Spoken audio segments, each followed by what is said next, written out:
Hello everyone. मैंने अभी देखा कि एक लड़की के ऊपर गाली देने के लिए केस किया गया है। तो एक बात तो ये है कि अगर आप केस कर रहे हो गाली देने के लिए, तो उन बीजेपी के आईटी सेल पर कब केस किए जाएंगे जो इतने सालों से लड़कियों को गंदी गंदी गालियां ऑनलाइन दे रहे थे।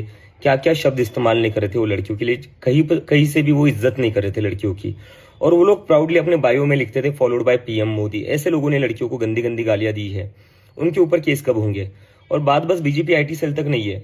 इनके मेंबर ऑफ पार्लियामेंट जो है रमेश बिधूड़ी जी, उन्होंने किन शब्दों का इस्तेमाल किया था एक फेलो मेंबर ऑफ पार्लियामेंट के लिए सबको याद है।